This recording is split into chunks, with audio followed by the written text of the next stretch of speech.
Yo clavé el cuchillo en la mesa de roble centenario, el filo rozando apenas la madera que mi abuelo talló con sus propias manos, y juré por su tumba que no descansaría hasta verlos arrodillados.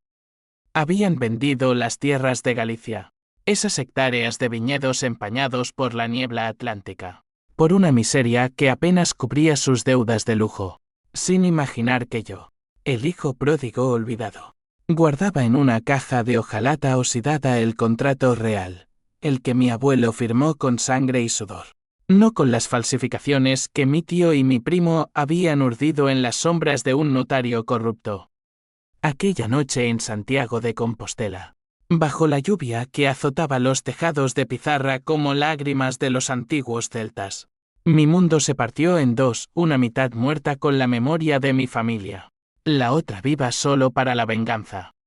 Todo empezó 3 años atrás, en el entierro de mi abuelo, Ramón Otero, en el cementerio de un pueblo olvidado en las Rías Baixas, donde el mar susurra secretos a las rocas y el viento lleva el aroma salino de promesas rotas. Yo había regresado de Madrid, donde malvivía como periodista freelance, cubriendo escándalos de políticos que devoraban el país como lobos. Mi abuelo me había llamado semanas antes, su voz ronca por el tabaco y los años. Hijo, ven. Hay lobos en la familia. Pero llegué tarde.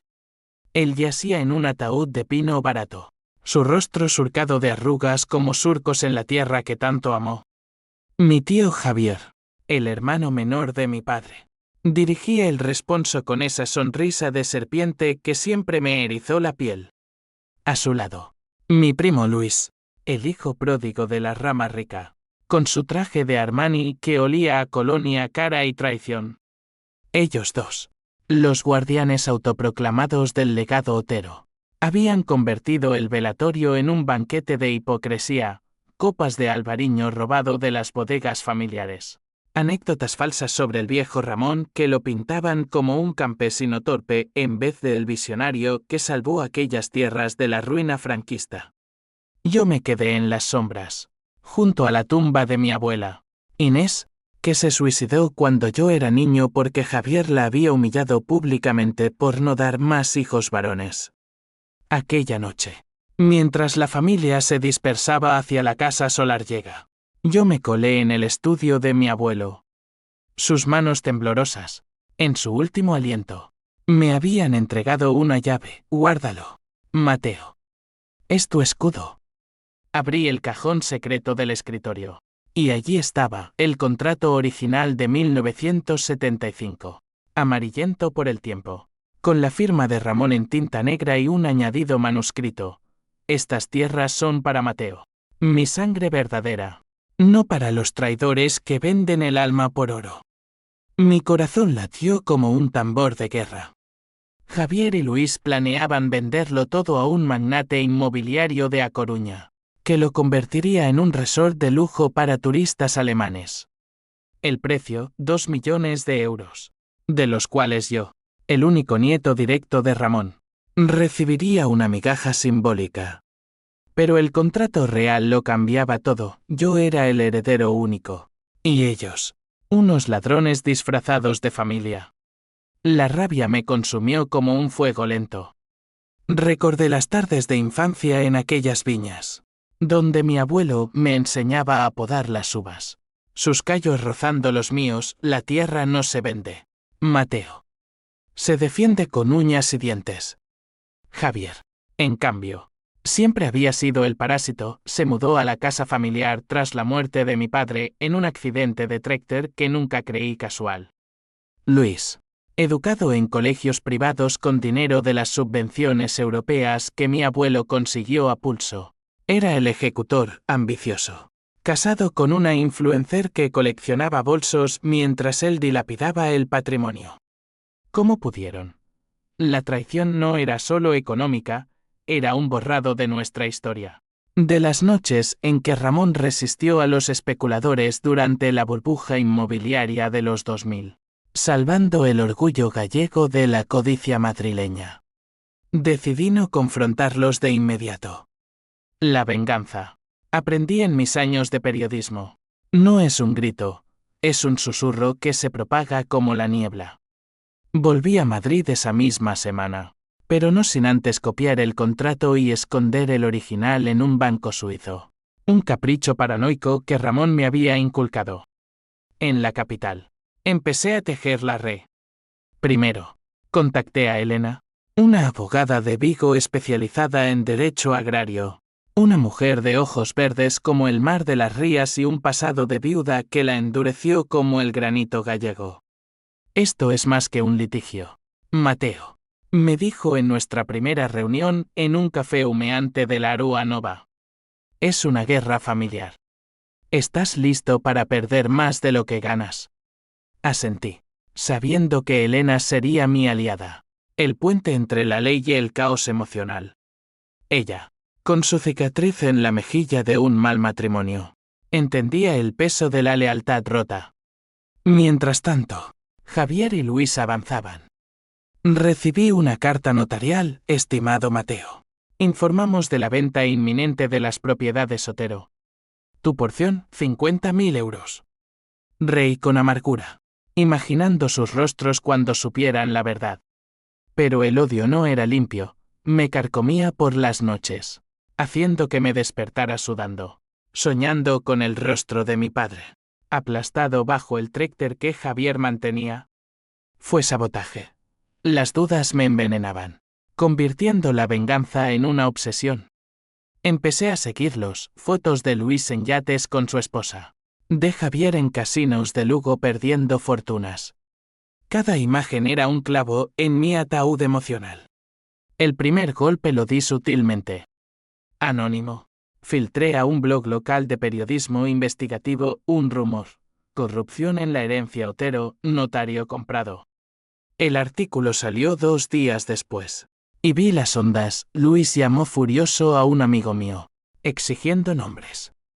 Javier, más astuto, contrató detectives. Pero yo estaba un paso adelante, usando mis contactos en Madrid para desviar las sospechas hacia un rival inmobiliario. La tensión crecía, sentía el pulso de Galicia en mis venas, ese ritmo celta de resentimiento ancestral. Elena me advirtió, la familia no perdona. Mateo. Y tú estás jugando con fuego en un polvorín.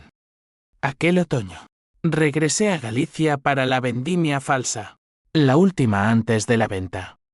Caminé por las viñas al atardecer, el sol tiñendo las hojas de oro sangriento, y juré sobre la tierra húmeda, por ti, abuelo. Por el honor que pisotearon. No sabía entonces que el primer derramamiento de sangre sería metafórico, pero el precio, irreversible. La niebla se enredaba en las parras como dedos acusadores, y yo, oculto tras un muro de piedra musgosa, observaba cómo Luis inspeccionaba las tierras con el comprador, un tipo seboso llamado Víctor Prado, cuya risa resonaba como un eructo en la quietud del valle. Estas viñas darán para un golf de lujo, decía Prado, palmeando el hombro de mi primo como si ya fueran socios en el saqueo. Mi mano temblaba en el bolsillo, aferrando una copia del contrato, tentada de irrumpir y arrojarlo a sus pies. Pero no. La paciencia es el veneno más lento, y yo lo destilaba gota a gota. Aquella escena me revivió el recuerdo de mi padre, muerto cuando yo tenía 10 años. Su cuerpo destrozado en el campo que ahora profanaban. Javier juró que fue un accidente, pero las marcas en el freno del tráctor, que yo mismo revisé en secreto, contaban otra historia, sabotaje para apoderarse del control familiar. Regresé a la casa solariega esa noche, fingiendo ser el sobrino sumiso. La cena fue un teatro de máscaras, Javier al frente de la mesa, contando chistes sobre el viejo terco que se resistía a modernizarse, mientras Luis servía el vino de nuestras bodegas como si fuera suyo. Mi tía Carmen, la esposa sumisa de Javier, evitaba mi mirada, ella sabía. Lo veía en sus ojos hundidos, pero el miedo la ataba como una cadena. ¿Y tú, Mateo? ¿Sigues en esa ciudad de locos? Me pinchó Luis. Su sonrisa ladeada revelando dientes amarillentos por el estrés de sus deudas. Madrid me enseña a oler la podredumbre, respondí, sorbiendo el albariño que sabía a traición. Bajo la mesa, mi pie rozó el de Elena, quien había sido invitada como asesora legal neutral. Nuestros ojos se cruzaron, complicidad forjada en confidencias nocturnas, donde le conté no solo del contrato, sino de mis noches en vela planeando su ruina. Elena era mi ancla en aquel mar de furia. Hija de pescadores de Muros. Había estudiado Derecho para escapar de la pobreza, pero el divorcio la dejó con una hija pequeña y un rencor que empatizaba con el mío. No luches solo por la tierra, Mateo, me susurró después de la cena, en el porche donde el viento del norte aullaba como un lobo herido. Lucha por sanar la herida que te dejaron. Pero sanar era un lujo que no podía permitirme, la venganza era mi oxígeno.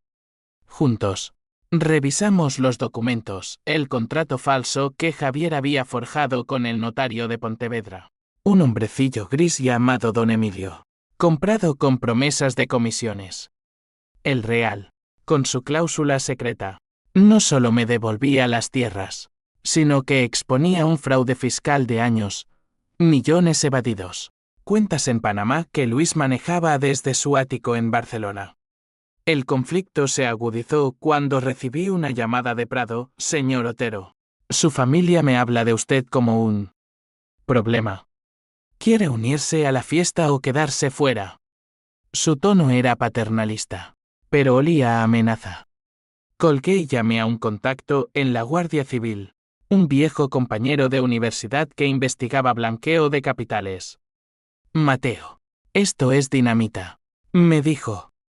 Si lo destapas, no solo pierden la venta, van a la cárcel. La idea me excitaba y aterrorizaba, ¿era justicia o solo mi sed de sangre? Por las noches, soñaba con Javier confesando, su rostro descompuesto, pero también con el vacío que dejaría. ¿Quién era yo sin este odio? Decidí escalar.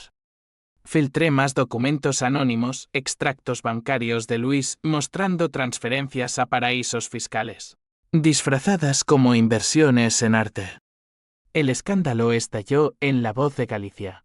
Herencia Otero, fraude millonario en las Rías Baixas. Javier me confrontó al día siguiente, irrumpiendo en mi habitación de la casa Solarllega. Su aliento a coñac, ¿eres tú? ¿Pedazo de mierda? Te mato. Lo empujé contra la pared, mi antebrazo en su garganta. Tócalo, tío, y verás cómo la sangre de tu hermano mancha tus manos limpias. Se fue temblando, pero supe que había cruzado una línea. Luis, más calculador, me envió un mensajero con una oferta: retírate, y te damos 200.000. Sigue, y te hundimos con deudas falsas. Elena me salvó de la impulsividad. Usa la ley, no los puños, insistió. Mientras caminábamos por la playa de Lanzada, las olas rompiendo como mis emociones contenidas. Allí, bajo un cielo plomizo, le confesé mi duda más profunda: y si gano las tierras pero pierdo mi alma. Ella tomó mi mano. Su piel áspera por el trabajo, el alma se pierde cuando dejas que el dolor te defina. Hazlo por Ramón, no por ellos. Pero el dolor ya me definía, era el hilo que tejía mi existencia. La primera consecuencia llegó sutil: el notario don Emilio renunció, murmurando sobre presiones. Prado retrasó la firma. Nervioso. Javier empezó a beber más. Su esposa Carmen me buscó en secreto: Mateo, por Dios, Deitant. Él no es malo, solo débil. Sus palabras me ablandaron un instante, recordándome que la familia era un nudo de grises, no blancos y negros. Pero entonces encontré la carta, una de mi abuelo a mi padre, revelando que Javier había intentado envenenarlo años atrás por una disputa de tierras. El odio se solidificó. La venganza ya no era opción, era destino. El humo del cigarro de Javier se enroscaba en el aire viciado del bar de Aestrada como una serpiente lista para atacar. Y yo, desde la barra, lo veía derrumbarse ante sus socios. Su voz quebrada por el whisky, ese bastardo de Mateo lo está jodiendo todo. No me vio, pero su paranoia era mi aliada. Habían pasado meses desde el escándalo, y la venta se tambaleaba como un barco en tormenta. Prado amenazaba con demandar por daños a la reputación, y la Hacienda había abierto una investigación por evasión fiscal, gracias a mi filtración anónima. Cada noche, en mi apartamento temporal en Vigo, desplegaba el mapa de la venganza, hilos conectando nombres, fechas, montos. Elena era el centro, su inteligencia afilada cortando nudos legales que yo no podía desatar solo. Pero el precio de su ayuda era alto. Se estaba enamorando de mí. Y yo, ciego por la rabia, la usaba como escudo emocional. Recordaba con nitidez la noche en que todo se torció más. Era invierno. La lluvia gallega cayendo como balas sobre el parabrisas mientras conducía hacia Ourense para reunirme con un informante. Un excontable de Luis que había desertado por una conciencia tardía. El hombre, un cincuentón calvo llamado Paco, me esperaba en una tasca olvidada, sus manos temblando al pasarme un USB, registros de lavado. Luis usaba las viñas para blanquear dinero de narcos gallegos. Tu abuelo lo descubrió y por eso. El accidente de tu padre.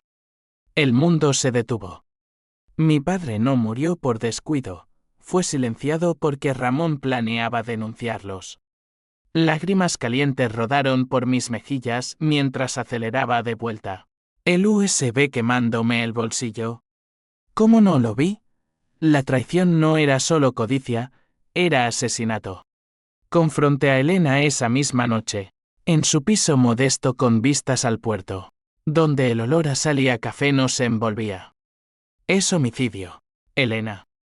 Mi familia mató a la mía. Ella palideció. Pero no huyó. Pruebas. Mateo. Necesitamos pruebas irrefutables. O te arrastrarán a ti también. Pasamos horas analizando correos encriptados, transferencias a cuentas offshore, un pago sospechoso a un mecánico de la LIN el día antes del accidente.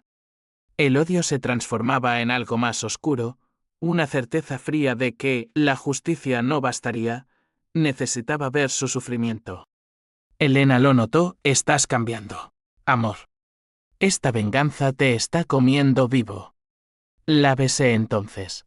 No por pasión, sino por desesperación, buscando en su cuerpo el consuelo que el mío negaba. Pero al amanecer, mientras ella dormía, yo planeaba el siguiente paso, hackear el email de Luis con ayuda de un friki de mis días en Madrid. El hackeo reveló oro negro, planes para falsificar mi firma en un acuerdo de renuncia. Y peor, un email de Javier Prado, elimina a Mateo si es necesario. Lo he arreglado con contactos en la policía. Mi sangre se heló. No era paranoia. Era una sentencia de muerte. Huí a un motel en las afueras de Pontevedra, donde la niebla ocultaba mis miedos. Allí, solo con una botella de queimada, reviví los recuerdos, las risas de mi padre en las fiestas de la vendimia, su mano guiando la mía en el arado, y cómo Javier siempre acechaba, celoso del favoritismo de Ramón. Mi abuelo lo sabía, por eso el contrato secreto. La ira me impulsó a actuar, envié copias del USB a un periodista de El País, con instrucciones para publicar solo tras mi señal. Pero el conflicto familiar estalló antes. Carmen me llamó histérica, Javier se ha enterado de tus juegos. Viene por ti. Corrí a la casa solariega, encontrándola vacía salvo por Luis, esperándome en el salón con una pistola de caza en la mano. Primo, siéntate. Hablemos como familia. Su voz era calmada, pero sus ojos, inyectados en sangre, traicionaban el pánico. Tú mataste a mi padre. Escupí. Mi voz un gruñido. El río. Amargo, tu padre era un idiota que se creía el rey. Interfería en nuestros planes. Y Ramón. El viejo nos habría arruinado con su moral de campesino. Confesó todo, el sabotaje, las falsificaciones. Incluso cómo sobornaron al forense para encubrir el accidente. Pero añadió un twist que me dejó helado, tú. Mateo. No eres sangre pura de los Otero. Tu madre era una puta de pueblo que Ramón recogió. Eres un bastardo. Y por eso te dejó las tierras, culpa. No amor. El salón giró. ¿Mentira? ¿Verdad? La duda me paralizó. Y Luis aprovechó, me golpeó con la culata. Sangre brotando de mi sien. Desperté atado en el sótano. El olor a moho y vino agrio asfixiándome. Javier entró entonces. Su rostro una máscara de remordimiento fingido. Lo siento, sobrino. Pero la familia primero. Planeaban inyectarme algo. Un accidente en el mar. En ese momento de absoluta desesperación, el odio se destiló en claridad, no luchaba por herencia, sino por verdad. Usando un clavo suelto, me liberé. Y en la lucha, disparé primero. Javier cayó, herido en la pierna, gritando como un cerdo. Luis huyó, pero yo tenía el contrato en mi chaqueta, mi salvavidas. Elena llegó alertada por mi teléfono rastreado. Me curó las heridas. Pero el daño era profundo, la confesión de Luis plantó la semilla de la duda sobre mi linaje. ¿Y si es cierto? Le pregunté. Roto. Ella me abrazó, tu sangre es la que defiende. Mateo. Eso basta. Pero el clímax se acercaba, la publicación estaba lista. Y Prado cancelaba la venta. La venganza avanzaba. ¿Pero a qué costo? Mi cordura pendía de un hilo. La lluvia azotaba las ventanas del juzgado de Vigo como un verdugo impaciente. Y yo, de pie ante el juez con el contrato original en la mano, sentía el peso de generaciones en mis hombros. Habían pasado semanas desde el sótano sangriento. Semanas de hospitales y declaraciones falsas, un accidente de caza. Mintieron Javier y Luis. Pero las balas en la pared contaban mi versión. Elena, mi guerrera de toga negra, presentó las pruebas, el USB de Paco, los emails saqueados, el contrato que desmontaba su fraude como un castillo de naipes. El tribunal era un hervidero, periodistas apiñados, vecinos de las rías murmurando sobre los Otero, siempre tan turbulentos. Javier, con muletas y mirada de mártir, negaba todo. Luis. Desde Barcelona vía videoconferencia. Invocaba abogados caros. Pero el juez, un gallego de cejas espesas llamado don Álvaro, olfateaba la podredumbre, señor Otero. Esto huele a más que papeles falsos. El clímax estalló esa tarde, cuando Paco testificó. El excontable, sudando bajo las luces fluorescentes, detalló el lavado, millones de euros de cocaína gallega blanqueados a través de las exportaciones de vino, con Javier como testaferro y Luis como cerebro. Ramón lo descubrió en 2010, balbuceó Paco. Amenazó con denunciar. 2 días después, el trécter de su hijo falló. El salón jadeó, yo cerré los ojos, viendo el rostro de mi padre en las sombras. Javier se derrumbó. Sollozando, era por la familia. Por salvarnos de la ruina. Pero sus lágrimas eran cocodrilo. Yo sabía que era por su yate y las amantes en Marbella. Luis. En la pantalla. Palideció, mentiras, ese hombre es un ladrón. Pero las transferencias bancarias lo crucificaban. Fuera. La tormenta rugía. Y yo me escabullí al baño, vomitando bilis y rabia. Elena me encontró allí. Arrodillado, lo tienes. Mateo. Ganas. Pero la victoria sabía a ceniza. Recordé las palabras de mi abuelo, la venganza es un boomerang. Hijo. Te hiere a ti primero. Y tenía razón, en mi búsqueda de justicia. Había perdido amigos. Mi trabajo en Madrid. Y casi a Elena. ¿Quién dudaba de mi oscuridad creciente? Estás obsesionado. Me había dicho la noche antes. En la cama, donde el sexo era un bálsamo temporal. Si ganas, ¿qué queda de nosotros? No respondí, el silencio era mi confesión. El twist llegó como un rayo. Mientras el juez ordenaba la detención inmediata de Javier y Luis por homicidio y fraude, un ujier irrumpió con un sobresellado para Mateo Otero, del banco suizo. Mis manos temblaron al abrirlo. Dentro, no solo el original del contrato, sino una carta de mi abuelo, fechada una semana antes de su muerte. Mateo, si lees esto, es porque los lobos han ganado. Pero hay más, tu madre no era una cualquiera. Era mi hija, nacida de un amor prohibido con una sirvienta. Tú eres mi nieto directo, sangre de mi sangre, no bastardo.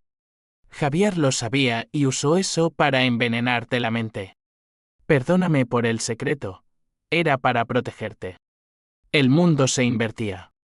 No era un paria, era el heredero legítimo. Y la confesión de Luis era una última puñalada desesperada. Lágrimas ciegas nublaron mi vista. Ramón me había armado no solo con papeles, sino con identidad. Grité en el pasillo del juzgado. Un alarido primal que hizo girar cabezas. Javier, esposado ya. Me miró con odio puro. Maldito. Te maldeciré desde la cárcel. Pero su poder se evaporaba. La policía lo arrastraba. Su pierna herida sangrando en el suelo.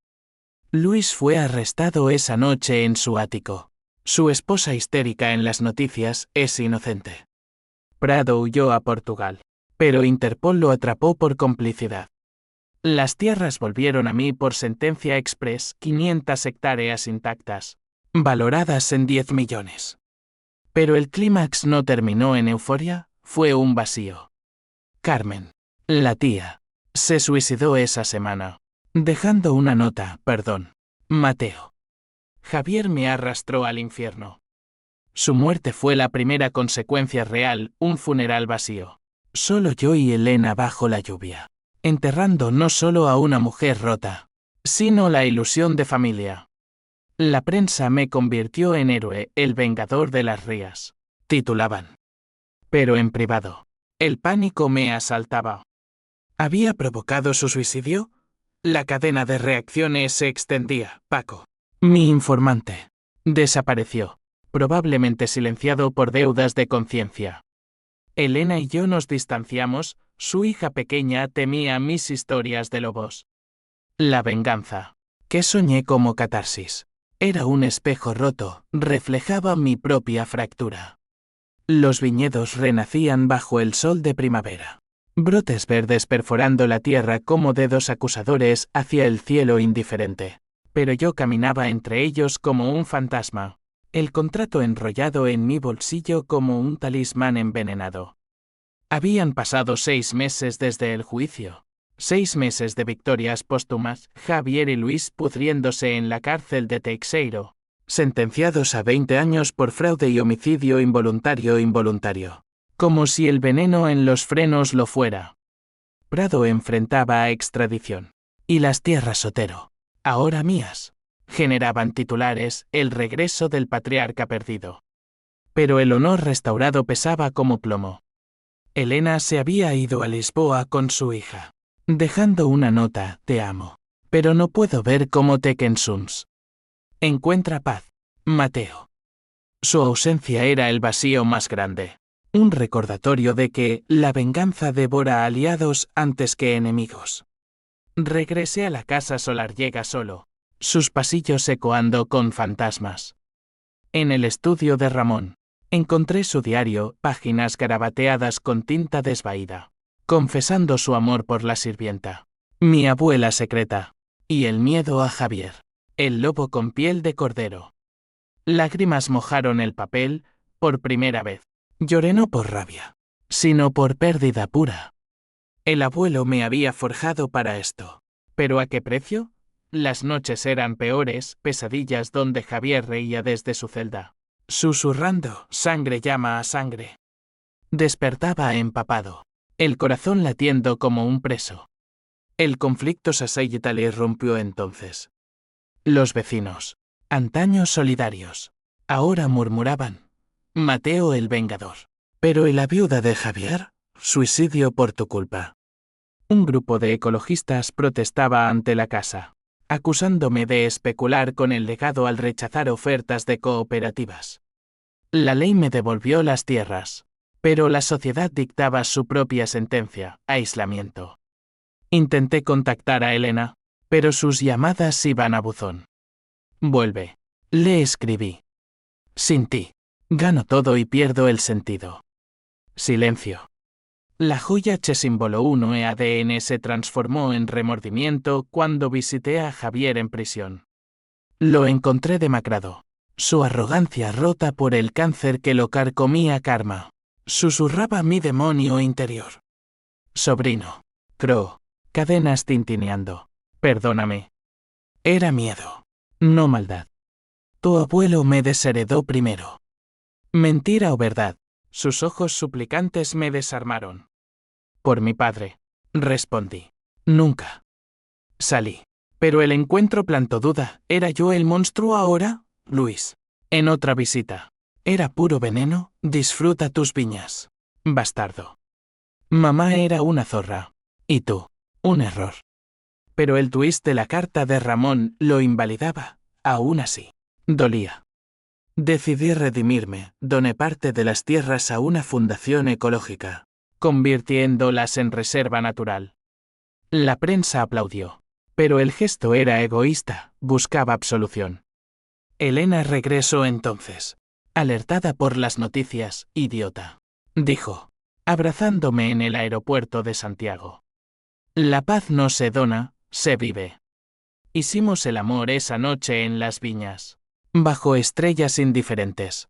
Pero el clímax emocional fue su confesión. Estaba embarazada cuando me fui. Es tuyo. Alegría y terror, un hijo. En medio de mis ruinas. Las consecuencias en cadena continuaron. Paco reapareció. Suicidado en un motel. Su nota culpándome indirectamente. La culpa me aplastó. Había encadenado muertes. Javier murió en prisión. Su funeral boicoteado por mí. Luis, desde su celda, juró venganza eterna. Yo, padre pronto, juré romper el ciclo. El llanto de nuestro hijo, al que llamamos Ramón, rompió el silencio de la casa solarciega como un amanecer en las rías. Y yo, acunándolo contra mi pecho cicatrizado, juré no repetir los errores de la sangre. Habían pasado 2 años desde el clímax judicial. 2 años de reconstrucción lenta, viñedos revitalizados con vendimia sostenible. Elena a mi lado como socia y esposa. Su fuerza equilibrando mi fragilidad. Pero la venganza deja marcas indelebles en las noches de niebla. A uno y a los ecos de Javier, sangre llama a sangre. La libertad de Luis, por buena conducta tras apelaciones, era una sombra lejana, exiliado en Portugal. Arruinado. Pero vivo para odiar. El remordimiento era mi compañero constante. Visité la tumba de Carmen, dejando flores silvestres. Perdóname, tía. Mi furia te mató. Elena me acompañaba. Su mano en la mía. No todo es tuyo, Mateo. La debilidad de ellos también. Juntos, criamos a Ramón en la tierra que casi perdimos, enseñándole no odio, sino orgullo. Esta viña es historia, no oro. Los vecinos volvieron. Despacio, una cooperativa se alió con nosotros, transformando el aislamiento en comunidad. El twist final llegó en una carta anónima, de Luis, confesando no solo el sabotaje, sino un secreto mayor. Él era mi medio hermano, hijo ilegítimo de mi padre con una amante. Por eso te odio tanto, hermano. Competíamos por el mismo trono. El mundo giró de nuevo, pero esta vez no dolió, era cierre. Quemé la carta en las viñas. Cenizas fertilizando la tierra. Somos todos bastardos en esta familia, le dije a Elena, riendo por primera vez en años. Hoy, caminando con Ramón en brazos por los surcos que mi abuelo aró, siento paz frágil. La venganza me dio las tierras, pero me quitó inocencia. Gané honor, perdí familia. Pero en los ojos de mi hijo, veo redención, un ciclo roto. Galicia susurra ahora no maldiciones, sino promesas. Y yo, Mateo Otero. Guardián final. Velo porque el contrato de sangre no se rompa jamás.